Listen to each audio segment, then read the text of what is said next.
আপনি যদি একটু চালাক হন তাহলে খুব সহজে ধরতে পারবেন আপনার প্রিয় মানুষ আপনার সাথে ধোঁকাবাজি করছে কিনা। প্রিয় দর্শক, যদি আপনার প্রিয় মানুষ গোপনে অন্য কোনো ব্যক্তির সাথে মোবাইলে কথা বলে বা এসএমএস আদান প্রদান করে, তাহলে কিন্তু আপনি খুব সহজেই ধরতে পারবেন যে কোন নাম্বার বা কোন ব্যক্তির সাথে আপনার প্রিয় মানুষ আপনার অজান্তে গোপনে কথা বলে। তো চলুন, কাঙ্ক্ষিত কাজটি আপনারা কিভাবে করবেন আমার স্ক্রিনটা লক্ষ্য করুন, আমি আপনাদেরকে দেখিয়ে দিচ্ছি। যদি ভিডিওটি দেখে আপনাদের ভালো লাগে তাহলে অবশ্যই একটা লাইক করবেন, ভিডিওটি আপনার ফেসবুক টাইমলাইনে শেয়ার করে রাখবেন। আপনার একটা শেয়ারে আপনার বন্ধুরা দেখেও শিখতে পারবে যে কিভাবে প্রিয় মানুষের মোবাইলের কল লিস্ট বের করা যায়।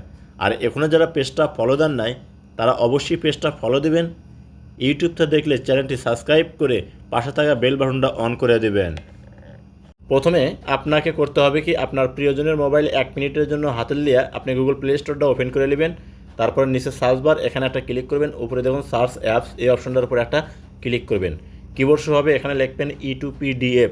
লেখার পর দেখুন সার্চ অপশন, এখানে ক্লিক করবেন।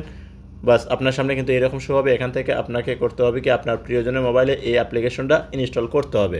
তো আপনি করবেন কি, ইনস্টল করে নেবেন। আমার মোবাইলে কিন্তু আগে থেকে ইনস্টল করা আছে। যখন ইনস্টল হয়ে যাবে তখন আপনাকে ওপেনে ক্লিক করতে হবে। যখন আপনি ওপেনে ক্লিক করবেন আপনার সামনে এরকম শো হবে। এখান থেকে দেখুন নিচে একটা অপশন পাবেন, এই ঘরটার উপর আপনাকে টিক মার্ক দিতে হবে। তো আপনি করবেন কি, এখানে একটা ক্লিক করবেন। ক্লিক করার পর নিচে দেখুন একটা অপশন শো করবে প্রসেস, এখানে একটা ক্লিক করবেন। যখন এই অপশনের উপর ক্লিক করবেন দেখবেন আপনার সামনে এরকম শো হবে। এখান থেকে আপনি করবেন কি, নিচে দেখুন ক্লিক টু কন্টিনিউ, এই অপশনটার উপর আপনাকে ক্লিক করতে হবে। তো যখন আপনি এই অপশনের উপর ক্লিক করবেন দেখবেন আপনার সামনে নতুন ইন্টারফেস শো হবে। এখানে দেখুন লেখা আছে কি, general call lock, SMS, WhatsApp, chat, contact, অর্থাৎ A to Z কিন্তু এখানে দেওয়া আছে।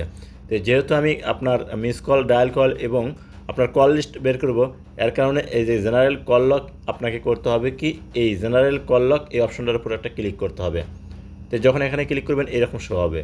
এখান থেকে আপনি কোনটা বের করতে চাচ্ছেন, মিস কল, ডায়াল কল না রিসিভ কল। তো প্রিয় দর্শক, সেটা কিন্তু আপনাকে এখান থেকে সিলেক্ট করতে হবে। তো দেখুন এখানে 3-4টা অপশন আছে। তো আমি এখানে আপনাদেরকে অনলি রিসিভ কল বার করে দেখাচ্ছি।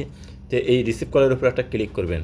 ক্লিক করার পর দেখুন উপরে কত তারিখ দেওয়া আছে, আপনি কত তারিখ থেকে কত তারিখ পর্যন্ত কল লিস্ট বের করতে চাচ্ছেন।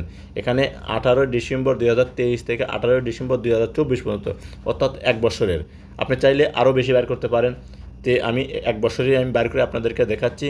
তো তারপরে এখানে আপনি enter output file name PDF। প্রিয় দর্শক, এখানে একটা ক্লিক করবেন।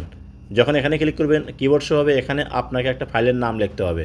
তো আমি আমার নাম লিখতেছি, আপনারা আপনাদের পছন্দ মতো একটা নাম লিখে দিবেন। নামটা লেখার পর দেখুন এক্সপোর্ট টু PDF, এই অপশনটার উপর একটা ক্লিক করতে হবে। যখন এখানে ক্লিক করবেন অ্যালাউস হবে, আপনি অ্যালাউ দিয়ে দেবেন। পুনরায় অ্যালাউস হবে, আবার অ্যালাউ ক্লিক করবেন। অ্যালাউ দেওয়ার সাথে সাথে দেখুন আপনার সামনে কিন্তু সম্পূর্ণ, অর্থাৎ এই মোবাইলে যতগুলো রিসিভ কল আছে সব এখানে বেড়ে যাবে। তাহলে আপনার প্রিয় মানুষের মোবাইলে যখন আপনি এই কাজটি করবেন তখন তার মোবাইলে কোন কোন ব্যক্তি ফোন দিচ্ছে এবং কার সাথে রিসিভ করে কথা বলছে আপনি কিন্তু সব এখান থেকে দেখতে পাবেন।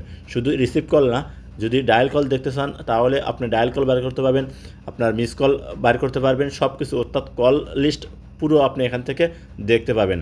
তাহলে যদি এই কাজটা আপনি মাঝে মাঝে করেন তাহলে আপনার প্রিয় মানুষ আপনাকে কখনই আর ফাঁকি দিতে পারবে না।